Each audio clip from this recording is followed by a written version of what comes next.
Welcome back to Retirement News Online. So in an ideal world, you'd start planning for retirement the first day of your first full-time job.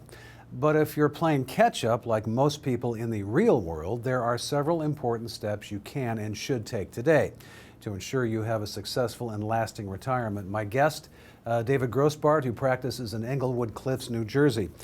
David, thanks for joining us today. Talk about the important considerations one needs to be aware of as they get ready to retire. Well, Scott, thanks again for having me back.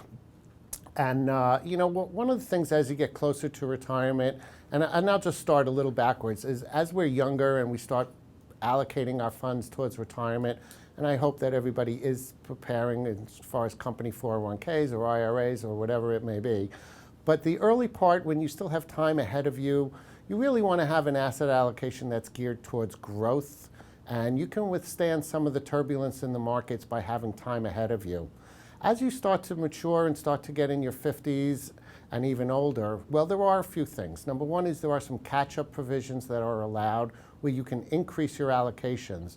But more importantly, you should be looking at least taking a third to a half of your portfolio and shifting it away from market fluctuations and things that can cause you to have some serious fallbacks in your account, and put it into things that have a little bit more guarantees, a little bit more securities, while still actively managing the balance of your portfolio, and gear that for some conservative growth, or depending on your risk tolerance, you can go a little bit more on the aggressive side. So with people having longer lifespans, do you think that actually justifies taking on more market risk? Well, that's an actual interesting statistic, Scott, because, when our parents were in the workforce, a lot of them worked for the same company for many, many years.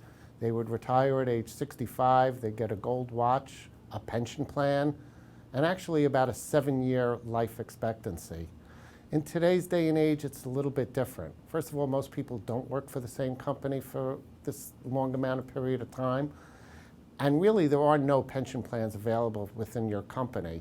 So the onus, the responsibility is on us individually to prepare for a lengthy retirement.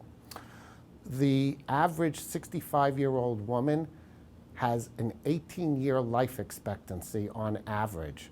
And there's a lot of time for you to be able to make sure that you have your income planned for retirement. There are many vehicles out there that do afford us some guaranteed and predictable income. So I always encourage my clients to take a portion of their savings, of their long-term assets, and shift it into something that gives them some guarantees as well as a predictable income that they'll never outlive, no matter how long they live. Great, David. Thanks again. My pleasure. Thanks for having me. My guest has been David Grossbard in Englewood Cliffs, New Jersey, and thanks for watching Retirement News Online.